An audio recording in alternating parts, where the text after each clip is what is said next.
지금 수사가 굉장히 빠르게 진행이 되고 있습니다. 관련 인물도 많고 당연히 사안이 너무 중대하기 때문에 역대 최대 규모 수사가 이제 그래서 이번에 윤석열 대통령이 그 비상계엄 선포 자체가 폭동에 기존의 대법원 판례에 따르면 좀 폭동에 해당하는 것은 아니냐라는 의견이 있는데, 근데 이게 좀 애매한 부분이 있어요.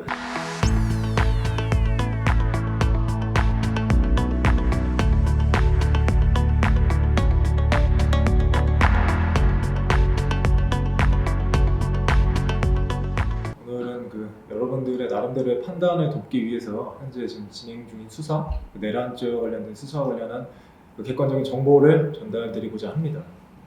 지금 수사가 굉장히 빠르게 진행이 되고 있습니다. 크리스마스 전에 끝낸다고도 하던데. 근데 지금 여러 수사기관에서 공수처니 검찰이니 경찰이니 각각 내란죄, 직권남용과 관련해서 수사를 진행하고 있는 것을 보여요. 왜 이렇게 복잡하게 수사가 진행되고 있는 거죠? 수사 상황이나 아니면은 이런 현상에 대해서 간략하게 설명을 해주실래요? 사실 간략하게 설명할 수 있으면 할 수 있긴 하죠. 그런데 이게 저희 정부가 출범한 이래로 아마 최초의 현직 대통령에 의한 내란 행위를 볼 그 여지가 있고, 관련 인물도 많고 당연히 사안이 너무 중대하기 때문에 역대 최대 규모 수사가 이제 이루어지고 있는 겁니다.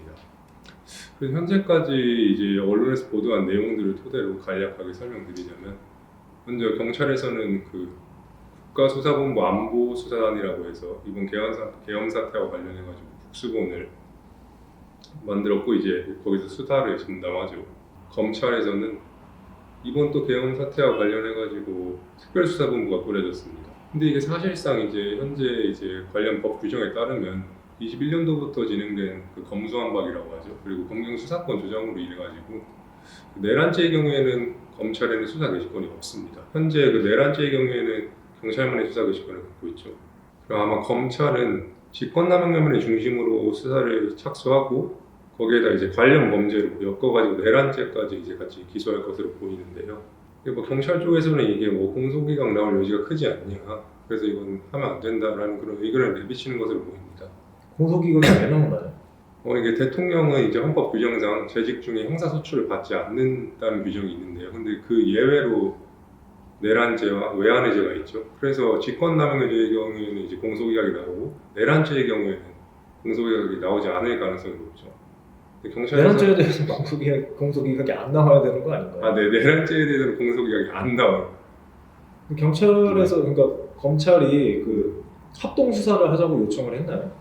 네, 검찰이 이제 한 8일인가? 정확한 날짜를 기억해요. 합동 수사를 하자고 요청을 했는데 경찰 쪽에서는 이거 애초에 내란죄의 경우에는 우리한테 수사 지휘권이 아니죠. 수사 개시권이 있다.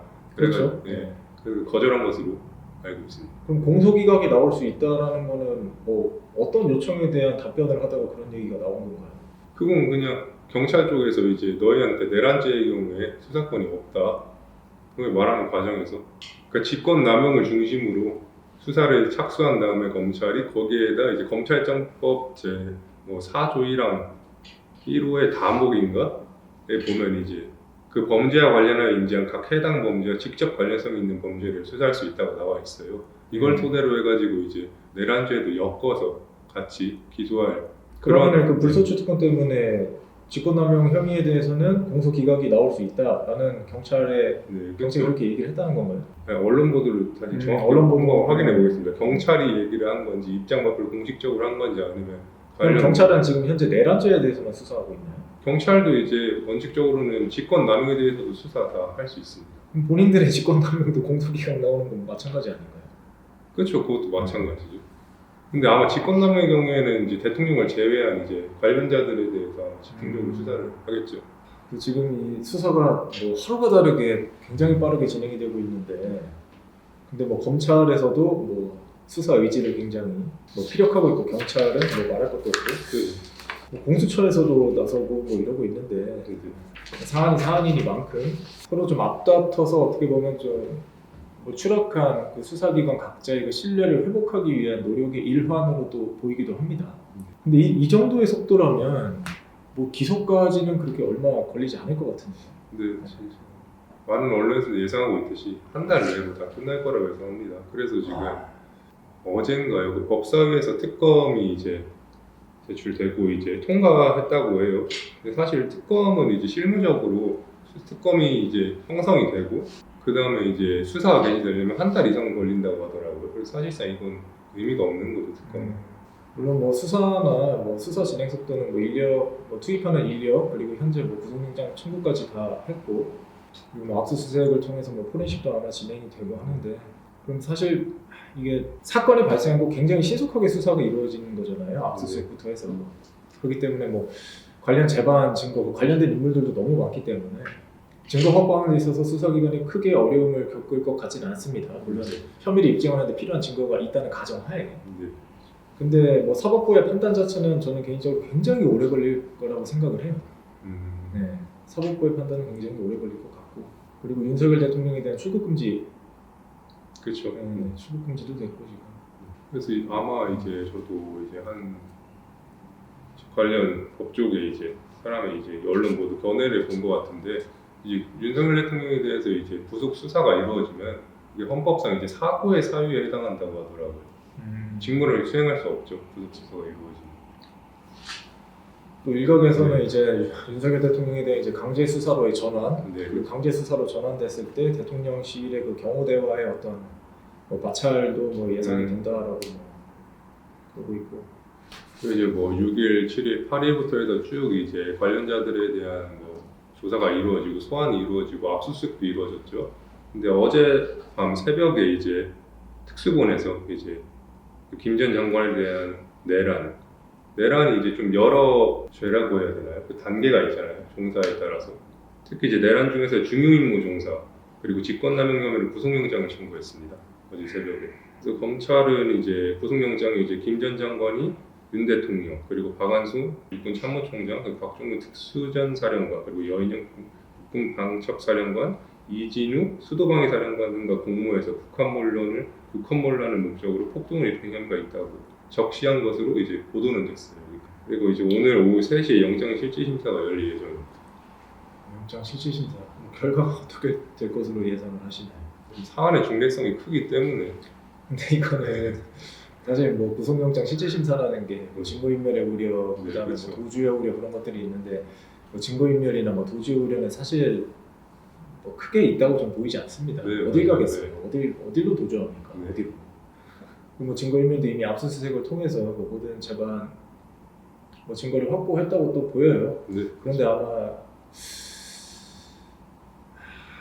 이게 사전 구속을 시키는데 범죄 중대성도 굉장히 좀 크게 보지 않습니까? 그렇기 때문에 만약 수사기관이 뭐 어떤 구속영장 실질 심사를 통해서 뭐 적시한 범죄 사실 그리고 관련 재반 수사 기록을 통해서 이 혐의가 거의 뭐 입증이 되었다. 사실은 뭐 실체 판단하는 재판은 아니긴 하지만 그렇죠. 실무상 혐의가 거의 인정이 되었다고 이제 좀 재판부가 판단을 한다면 영장 실질 심사 판사가 판단을 한다면 중대성이 이제 사실 뭐 어떠한 죄랑 그 비교조차 할 수 없죠. 그죠. 그렇기 때문에 아마 구속이 될 것으로 보이고 그리고 이 사전 구속이 된다면 제가 볼 때는 그게 좀 도화선이 될 것 같습니다.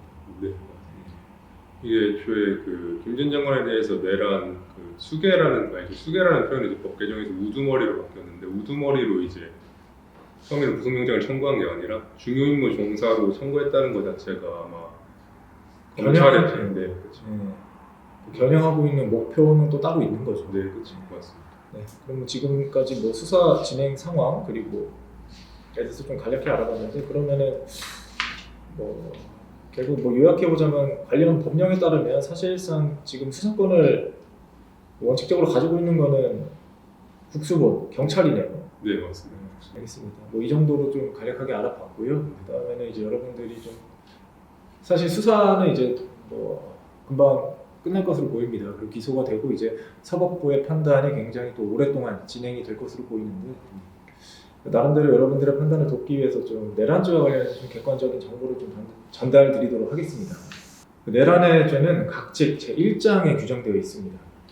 87조에 규정이 되어 있는데 대한민국 영토의 전부 또는 일부에서 국가 권력을 배제하거나 영토와 관련되어 있네요. 그리고 국헌을 문란하게 할 목적, 폭동 일으킨 자는 다음 각호의 부분에 따라 처벌한다. 우두머리는 사형, 무기징역, 무기금고, 기타 모의에 참여하거나 지휘하거나 그리고 여기서 보면 이제 구성 요건이 대한민국 영토의 전부 또는 일부에서 국가 권력을 배제하거나라고 이제 되어 있는데 이것은 해당 사항이 없어 보입니다. 그리고 지금 방송에서 많이 좀 패널들도 이야기를 하고 있는 부분이 이제 국헌문란의 목적이 있었는지 그리고 지금 폭동에 해당하는지에 관해서인데 국헌문란의 목적 같은 경우에는 지금 91조에서 또 따로 규정을 하고 있습니다.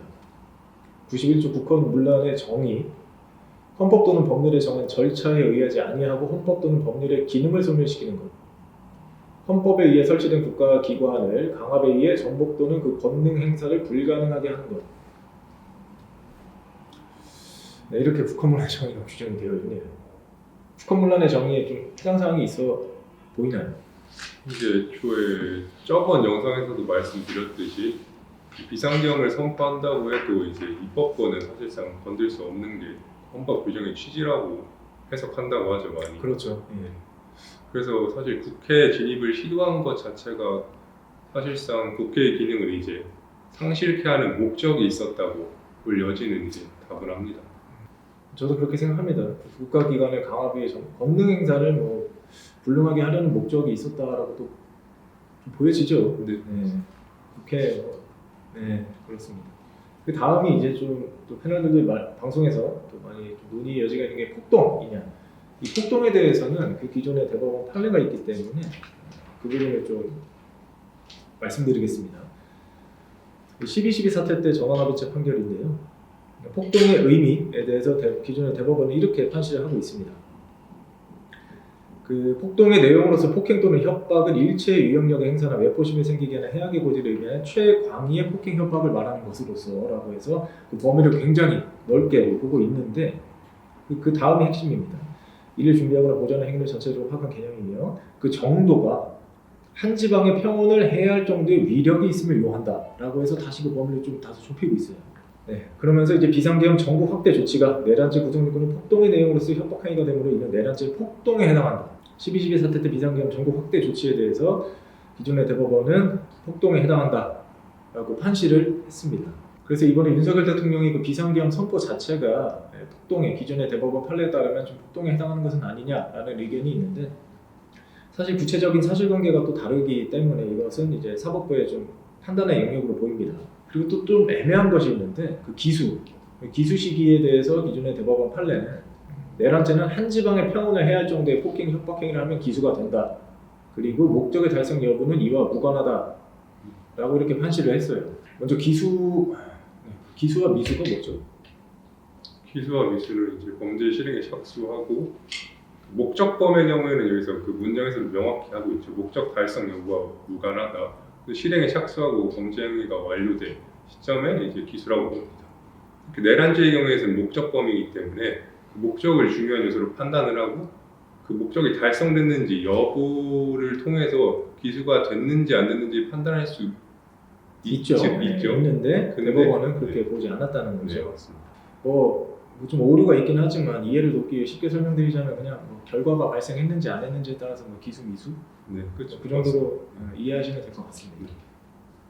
근데 이게 좀 애매한 부분이 있어요. 한 지방에 평온을 해야 할 정도의 폭행 협박 행위를 하면 기수에 이른다, 내란죄에 해당한다라고 이제 본 건데 어느 부분이 애매하냐면 그럼 한 지방에 평온을 해야 할 정도의 폭행 협박 행위에 이르지 않았다면 그럼 미수범이냐를 따져봤을 때는 기존의 대법원 판례의 법리에 따르자면 이 폭동, 내란죄의 구성 요건인 폭동 자체가 한 지방의 평온을 해야 할 정도의 위력이 있음을 요한다라고 판시하고 있어요. 그러면 한 지방의 평온을 해야 할 정도의 위력에 이르지 않았다면 폭동에 해당하지 않고 내란죄에 해당하지 않는다는 결론에 이릅니다.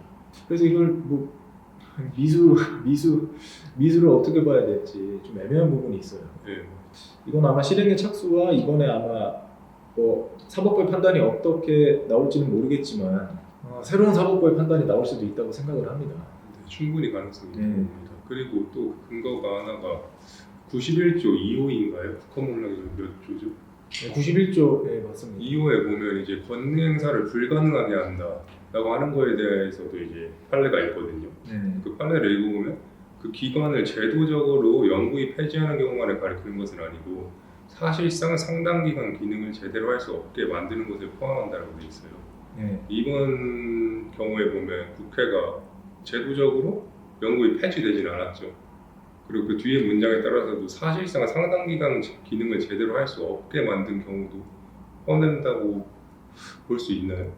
국회가 해제권을 제대로 행사했기 때문에 상당 기간 기능을 제대로 할 수 없게 만든 경우에도 포함되지 않을 수 있다? 이런 해석도 충분히 가능하다고 봅니다. 그 2호의 대법원 판례에 따르면.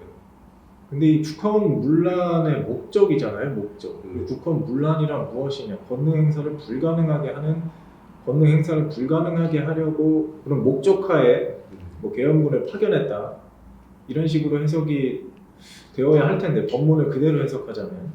근데 권능 행사를 불가능하게 하려는 목적이 있었는지, 아니면 사실 내심의 영역이라. 아니 제가 잘못 해석한 게 맞네요. 권능이나 불가능하는 목적으로 보면 네, 네, 맞습니다. 그러다 내심의 보니까 영역이기 이제 때문에 그런 것 같습니다. 확실히 목적범위여서 입증하기가 어렵죠. 확실히. 그래서 목적범의 목적을 입증할 때는 그 객관적인 사실들을 토대로 입증을 하는데, 아마 이제 뭐 순차적으로 사법부의 판단이 굉장히 오래 지속될 것으로 보이기 때문에, 재판이 오래될 것으로 보이기 때문에 앞으로 뭐 어떤 정보가 언론에 공개되느냐에 따라서 저희가 뭐 그 결과를 예측하는 데 있어서도 좀 더 방향성을 잡을 수 있을 것 같습니다. 그럼 지금까지 내란죄의 뭐 법률 용어 구성 요건이라고 하죠. 그런 거에 대해서 세세 영역을 검토를 해봤는데 그거에 대해서 이제 좀 더 간략하게 일목요연하게 정리해서 한번 말씀해 주시겠어요? 뭐 수사기관이 증거를 수집하고 뭐 이런 것들은 뭐 순차적으로 잘 진행이 되고 있는 것으로 보이고요. 그 다음에 결국에는 그 증거를 토대로 해서 지금 윤석열 대통령의 그 비상계엄 선포 행위가 내란죄 구성 요건에 해당하는지에 관한 이제 사법부의 판단이 남아 있습니다. 그리고 주요 쟁점은 두 가지입니다. 국헌을 물러나게 할 목적이 있었는지 여부, 그리고 비상계엄 선포 행위 자체가 폭동에 해당하는지 여부, 이 두 가지가 가장 큰 쟁점이 될 것으로 보이고요. 그 중에서 가장 중요한 것이 이제 기존의 대법원 판례 12.12 사태 때 그 대법원 판례는 비상계엄 전국 확대 조치가 이미 폭동에 해당한다라고 판시한 그 대법원 판례가 있기 때문에 지금 법원도 그 판례의 영향을 안 받을 수는 없을 것으로 보입니다. 네, 오늘은 뭐 내란죄 뭐 수사가 어떻게 진행되고 있고 뭐 관할이 어떻게 되고 정식 수사권은 뭐 어느 수사기관에 있는지, 그리고 내란죄가 정확히 무엇인지, 그리고 어떤 쟁점이 있는지에 대해서 객관적인 정보를 좀 전달해 드려봤습니다. 앞으로의 진행 상황에 따라서 여러분들이 나름대로의 판단을 하는데 좀 도움이 되었으면 좋겠습니다.